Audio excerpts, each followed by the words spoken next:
Hello everyone, this is Monica Peters. I'm in the MiU class at Full Sail University. This is my video review of Project 4. I'm in week 4. This is March 22nd, 2012. The app on the left here is my app A. The one on the right here is my app B.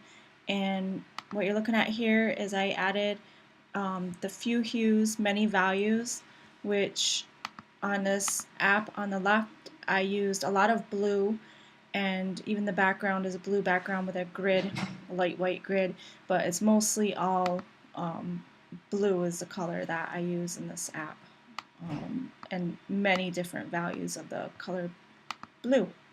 On the right, I did it the wrong way.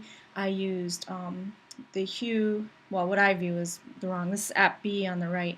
I used yellow, all different yellows, and as you can see, it doesn't work all that well.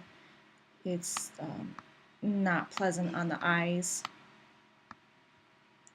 and in the brows, and also in this app the deep background is not done in a good way because the background is too busy and it clashes with the content. On app A on the left, my deep background is, it doesn't clash. It helps make the content on the web page pop out, which is what I wanted it to do. Streamlined branding. This assignment said I wanted it on the top left. I have mine on the in center, and on app A, this is the way I wanted it on purpose with my tagline off of the center.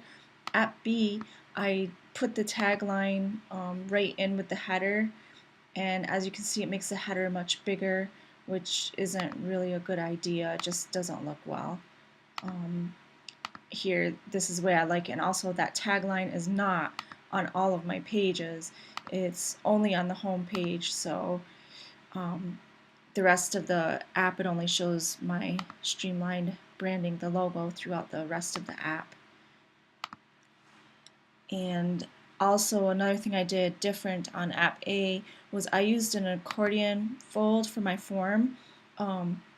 My form, what I did is, because these three fields are required, the rest are not, so what I did is I put them into an accordion fold, so you don't even have to look at them if you don't want to. When you submit the form, you can just boom, boom, boom, submit the form.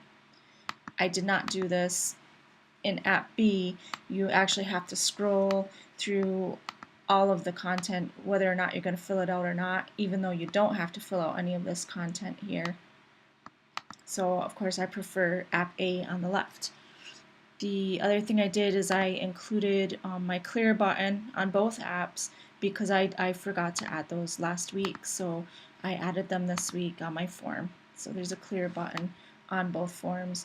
This form on the right has no JQ Mobile. The form on the left for app A has JQ Mobile included.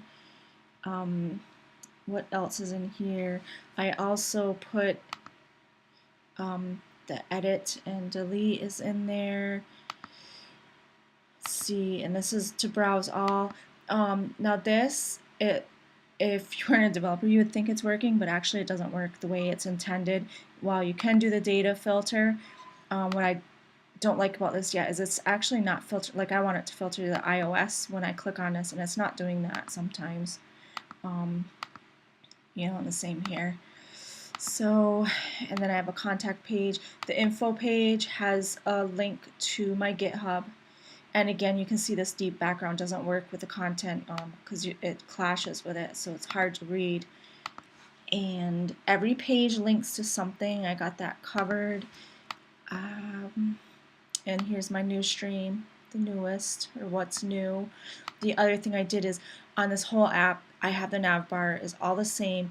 The home page has links to things that are not on the nav bar, such as the newest projects and to add a new project. And delete all, what I did is I made it different than these buttons because I don't want someone accidentally pushing it if they're in a hurry to delete all their projects. Just not a good idea. And that's all I have to share today.